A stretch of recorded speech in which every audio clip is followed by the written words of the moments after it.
নমস্কার। পাঁচমিশালির আজকের পর্বে সকলকে স্বাগত। আজ আমরা কথা বলবো বিশিষ্ট আন্তর্জাতিক সম্পর্ক বিশেষজ্ঞ অধ্যাপক সব্যসাচী বসু রায়চৌধুরীর সঙ্গে। কথা হবে মূলত ইরান এবং ইসরায়েলের সাম্প্রতিক সংঘর্ষ নিয়ে এবং তার প্রভাব নিয়ে। অধ্যাপক রায়চৌধুরী, আপনাকে পাঁচমিশালিতে স্বাগত। এখন সকলে যেটা জানতে চাইছে যে এই যে ইসরায়েল এবং ইরানের মধ্যে যে সংঘর্ষ চলছে, এর প্রভাব ভারতের উপর কি ধরনের পড়তে পারে? প্রথম কথা হচ্ছে যে ভারতকে তার জ্বালানি তার বেশিরভাগটাই বিদেশ থেকে আমদানি করতে হয় এবং সেই আমদানিটা হয় মূলত পশ্চিম এশিয়ার দেশগুলো থেকে। যদিও ইদানিংকালে আমরা রাশিয়া থেকেও প্রচুর পরিমাণে তেল আমদানি করছি, কিন্তু রাশিয়ার এই যে আমদানি তার বাইরে বেশিরভাগটাই আসে পশ্চিম এশিয়ার দেশগুলো থেকে, পারস্য উপসাগরীয় দেশগুলো থেকে।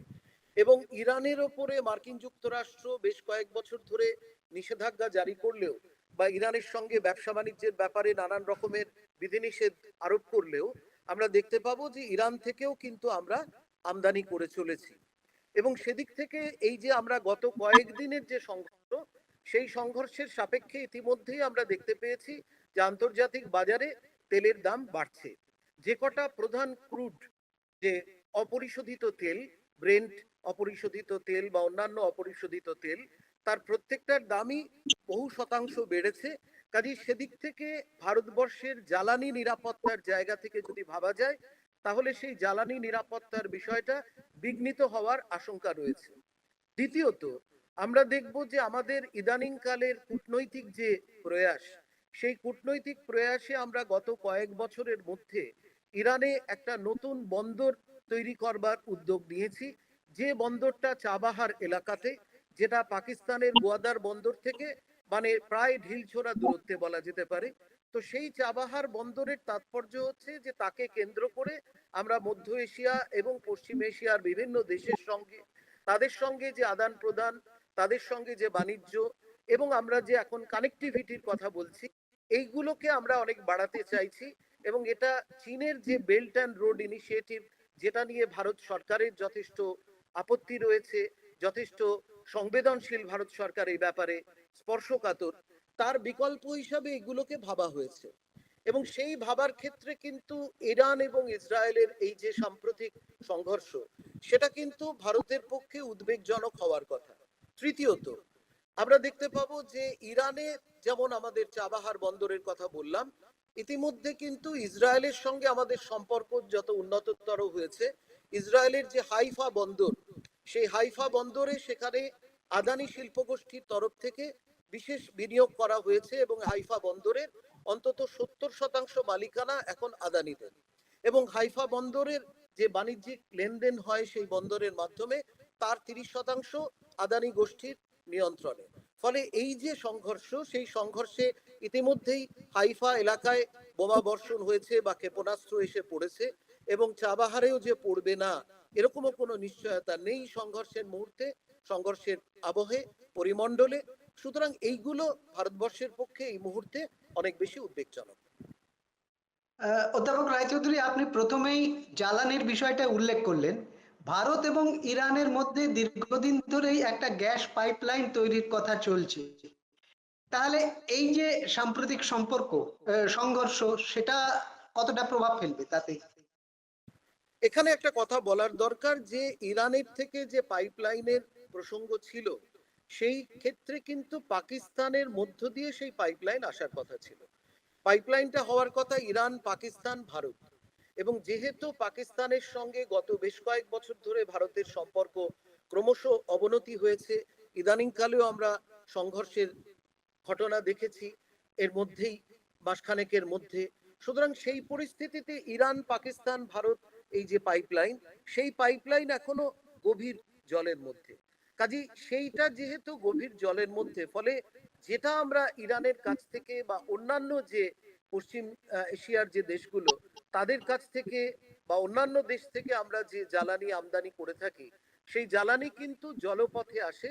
মানে সেটা ওই পশ্চিম এশিয়ার দেশগুলো থেকে আরব সাগরের পথ ধরে তারপরে ভারতবর্ষে প্রবেশ করে। ফলে সেই জলপথের জায়গাটাও কিন্তু সেটাও কিন্তু আজকে অনিশ্চিত। তার কারণ আমরা দেখব যে ইরান থেকে যে জ্বালানি বেরোয় সেটা দুটো জায়গা এখানে জরুরি। একটা হচ্ছে যে ওখানে ইরানের যে খর্গ দ্বীপ রয়েছে সেই দ্বীপের ক্ষেত্রে তার একটা বড় ভূমিকা রয়েছে, কারণ ওই দ্বীপের পথটা দিয়ে এই জ্বালানির পথটা। দ্বিতীয় কথা আরেকটা যেটা খেয়াল করবার সেটা হচ্ছে যে এই যে স্ট্রেট অফ হরমুজ, সেই স্ট্রেট অফ হরমুজ একটা সরু পথ, জলপথ, যে জলপথটা বাদ দিয়ে কখনো এই জ্বালানি সেটা আমদানি রপ্তানি হতে পারে না। এটা শুধু ভারতের ক্ষেত্রে উদ্বেগের কথা নয়, অন্যান্য দেশের ক্ষেত্রেও। কিন্তু আমরা ভারতটা নিয়েই যদি ভাবি তাহলে ভারতের যে জ্বালানি প্রয়োজন প্রতিদিন, কারণ মনে রাখতে হবে যে ভারত এবং চীন এখন সবচেয়ে বেশি দ্রুত উন্নয়নের পথে, এবং যত বেশি দ্রুত এই উন্নয়ন বা বিকাশের কথা আমরা ভাববো তত কিন্তু জ্বালানির প্রয়োজনীয়তা বাড়বে, এবং যে কারণে এই ব্যাপারে জ্বালানির ব্যাপারে চীন এবং ভারতের মধ্যে প্রতিদ্বন্দ্বিতাও রয়েছে, সেটা ভিন্ন প্রসঙ্গ। কাজেই সেখানে যদি শুধু ইরান থেকে জ্বালানি আসা বন্ধ হওয়া বা সেটা বিঘ্নিত হওয়া নয়, যদি পশ্চিম এশিয়া বা পৃথিবীর অন্য দেশ থেকেও জ্বালানি আসা সেটা বিঘ্নিত হয়, তাহলে কিন্তু ভারতবর্ষে পেট্রোল, ডিজেল, অন্যান্য যে জ্বালানি যেগুলো আমাদের প্রতিদিন লাগে, সাধারণ মানুষ থেকে যারা অনেক বেশি সমৃদ্ধির জগতে রয়েছেন প্রত্যেকের লাগে, বিশেষ করে সাধারণ মানুষের জীবনযাপনের ক্ষেত্রে এটা বড় রকমের সংকট তৈরি করতে পারে যদি এই সংঘর্ষ দীর্ঘায়িত হয়। আপনি বললেন যে ইসরায়েলের সঙ্গে ভারতের কূটনৈতিক সম্পর্ক কিছুদিন ধরেই অনেক উন্নত হচ্ছে। একই সঙ্গে ইসরায়েলের সঙ্গে ভারতের প্রতিরক্ষা চুক্তিও একাধিক হচ্ছে। ভারতেরই বেশ কিছু আহ, বেসরকারি প্রতিরক্ষা সরঞ্জাম প্রস্তুতকারী সংস্থা, তাদের সঙ্গে ইসরায়েলের চুক্তি হয়েছে। তাহলে সেদিক থেকেও তো, ইসরায়েলের দিক থেকেও তো ভারতের বেশ কিছু ক্ষতির আশঙ্কা রয়েছে। ইসরায়েলের দিক থেকে ওই যেটা বললাম যে যতটা হাইফা বন্দরকে কেন্দ্র করে যতটা ক্ষতির আশঙ্কা রয়েছে, এই প্রতিরক্ষা চুক্তি বা প্রতিরক্ষা সংক্রান্ত যে বোঝাপড়াগুলো সরকারি পর্যায়ে বা বেসরকারি সংস্থার সঙ্গে, সেটাও নিশ্চয়ই কিছুটা বিঘ্নিত হবে, কিন্তু সেটা সাময়িক।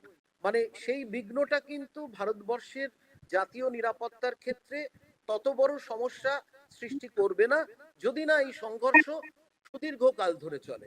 কিন্তু জ্বালানির ব্যাপারটা যেহেতু প্রতিদিনকার, এবং ভারতবর্ষের যে জ্বালানির ভান্ডার, মানে এই যে আমদানি হয় তেল বা গ্যাস, সেই ভান্ডার কয়েক দিনের জন্য সেটা নিশ্চিত থাকে, কিন্তু তারপরে যদি প্রতিনিয়ত এই জ্বালানি আসাটা নিশ্চিত না হয়, তাহলে পরে কিন্তু জ্বালানির সংকট হতে বাধ্য।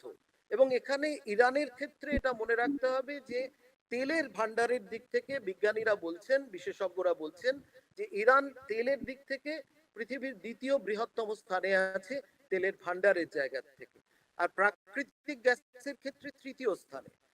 যদিও তারা এই তেল বা গ্যাসকে ততটা তাদের অর্থনীতিতে কাজে লাগাতে পারেনি, তার কারণ হচ্ছে মার্কিন যুক্তরাষ্ট্র বা আরো দু একটি পশ্চিমী দেশের তাদের নিষেধাজ্ঞা, এই ইরানের পারমাণবিক শক্তি বৃদ্ধি বা ইত্যাদি এই প্রসঙ্গকে কেন্দ্র করে তাদের যে আপত্তি রয়েছে, তার ফলে ইরান এটাকে ততটা কাজে লাগিয়ে অন্যান্য পশ্চিম এশীয় দেশের মতো ততটা সমৃদ্ধির দিকে যেতে পারেনি। কাজে ইসরায়েলের ক্ষেত্রেও আমাদের নিশ্চয়ই তাতে আমাদের সম্পর্কের উপরে প্রভাব পড়বে বা আমাদের প্রতিরক্ষা ক্ষেত্রে কিছুটা প্রভাব পড়বে, কিন্তু সেই প্রভাবটা অতটা সুদূর প্রসারী এখনই মনে করার কোনো কারণ নেই। এখন ইরানের সঙ্গে সম্পর্ক ভারতের, তো তার মানে শুধু ইরানের সঙ্গে নয়, এর সঙ্গে আরো অনেক দেশ জড়িত। ভারত কূটনৈতিকভাবে ইরানের সঙ্গে যেরকম ভাবে সম্পর্ক বৃদ্ধি করছে, ইসরায়েলের সঙ্গে সম্পর্ক বৃদ্ধি করছে, এর তো একটা আহ পরোক্ষ প্রভাব অন্যান্য দেশের সম্পর্কের ক্ষেত্রেও পড়তে পারে।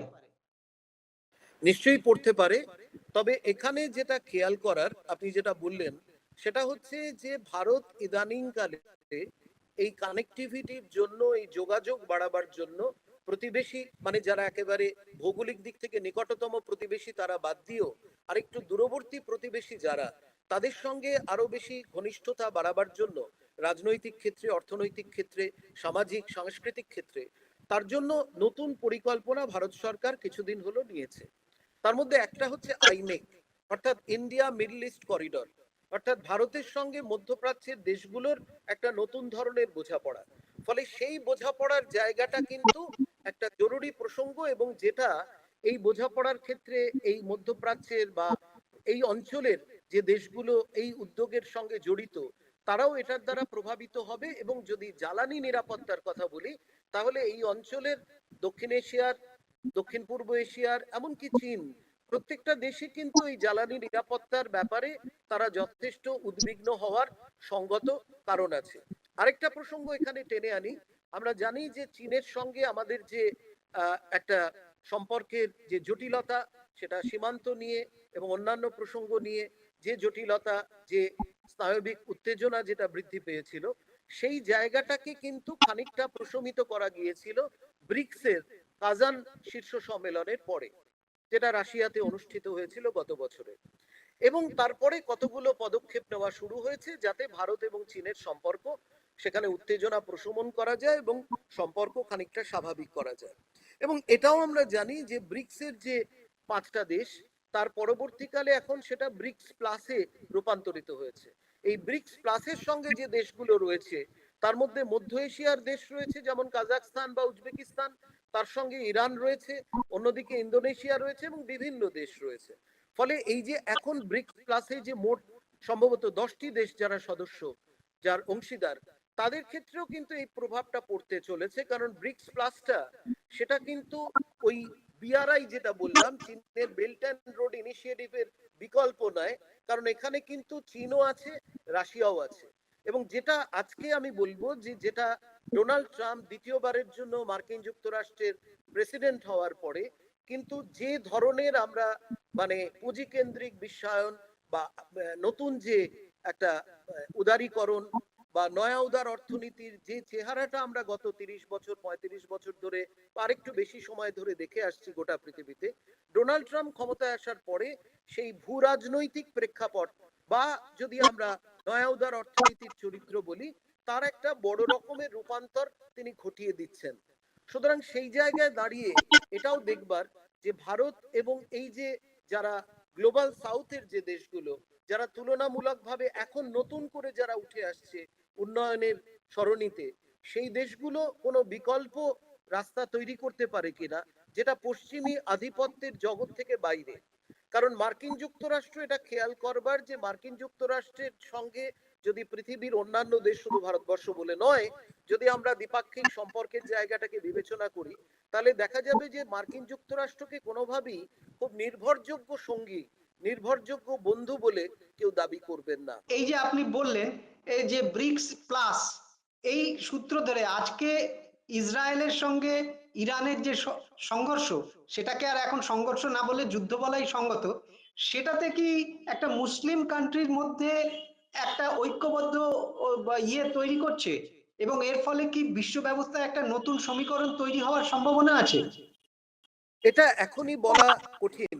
তার কারণ এটা আপনি ঠিকই বলেছেন যে বেনিয়ামিন নেতানিয়াহু তিনি ইতিমধ্যে যে পদক্ষেপগুলো নিয়েছেন তার সাপেক্ষে ইরানের সরকার সম্প্রতি জানিয়েছে যে তারা ইসরায়েলের বিরুদ্ধে যুদ্ধ ঘোষণা করলো। ইসরায়েল কোনো যুদ্ধ সরকারিভাবে ঘোষণা করেনি, তারা আক্রমণ করতে শুরু করেছিল, ইরান বলল তারা যুদ্ধ ঘোষণা করলো। ফলে হয়তো আমরা যুদ্ধের দিকেই এগোচ্ছি আনুষ্ঠানিকভাবে। কিন্তু এখানে যে জিনিসটা ভাববার দরকার আছে, যে যেটা আপনি বলছেন যে একটা ইসলামী ঐক্যের প্রসঙ্গ, সেটা হওয়াটা কঠিন। তার কারণ পশ্চিম এশিয়ার বেশিরভাগ দেশ, ইরান তো বটেই, এবং খানিকটা ইরাক বাদ দিলে বাকি দেশগুলোতে সেখানে মূলত সুন্নি প্রধান মুসলমানেরা রয়েছেন। আর ইরান এবং ইরাকের একটা বড় অংশ তারা শিয়া মুসলমান। সুতরাং এদের মধ্যে যেহেতু কতগুলো ঐতিহাসিকভাবে তাদের কতগুলো সংঘাত রয়েছে, সেই সংঘাতের জায়গাটাকে অতিক্রম করে এই পশ্চিম এশিয়ার দেশগুলো বা ইসলামী দেশগুলো, ইসলামী রাষ্ট্রগুলো বা মুসলমান প্রধান দেশগুলো, তারা কোনো ঐক্য গড়ে তুলতে পারবে কিনা সেটা বোধহয় এখনই বলার সময় আসে। আচ্ছা, আপনাকে এখন একটা শেষ প্রশ্ন করব। আজকে এই সংঘর্ষ যদি দীর্ঘদিন চলে এবং যদি এমন পরিস্থিতি তৈরি হয় যে ভারতকে ইসরায়েল অথবা ইরান দুটো দেশের মধ্যে কোনো একটাকে বেছে নিতে হবে, তাহলে ভারত কি সেই জায়গায় দাঁড়িয়ে কোনো একটা পক্ষ নেওয়ার মতো জায়গায় আছে? আমি মনে করি যে ভারত সেরকম কোনো জায়গায় নেই। কারণ ভারত যেহেতু দুটো দেশের সঙ্গেই ইদানিংকালে সম্পর্ক ঘনিষ্ঠতর করেছে, এবং ইসরায়েলের সঙ্গে সম্পর্ক স্বাভাবিকভাবে উন্নত হচ্ছিল। অন্যদিকে আমেরিকার চোখ রাঙানি সত্ত্বেও ইরানের সঙ্গে আমরা যেভাবে সম্পর্ক বজায় রেখে চলেছি, আমাদের নিজেদের জাতীয় স্বার্থের কথা বিবেচনা করে, জ্বালানি নিরাপত্তার কথা বিবেচনা করে এবং অন্যান্য কারণে, সেই জায়গা থেকে কিন্তু ভারতের পক্ষে এটা একটা কঠিন সিদ্ধান্তের সময় হয়ে দাঁড়াবে। যদি একটা পক্ষকে বেছে নিতে হয় তাহলে ভারতের পক্ষে সেটা খুবই কঠিন হবে। কারণ আমি এই বন্দরের কথা বলেছি, জ্বালানি নিরাপত্তার কথা বলেছি এবং জাতীয় নিরাপত্তা বা প্রতিরক্ষার প্রসঙ্গ সবটাই যেহেতু জড়িত, সুতরাং কোনটাকে আপনি ছাড়বেন এবং কাকে ছাড়বেন কাকে রাখবেন সেই প্রশ্ন কিন্তু একটা খুব জটিল প্রশ্ন। আজকে এই জটিল প্রশ্ন নিয়েই আমরা এই অনুষ্ঠানটা শেষ করছি। আগামী দিনে বিশ্বের পরিস্থিতি নিয়ে আবার আপনার সঙ্গে কথা বলবো। আমাদের পাঁচ মিশালির সঙ্গে কথা বলার জন্য আপনাকে অসংখ্য ধন্যবাদ।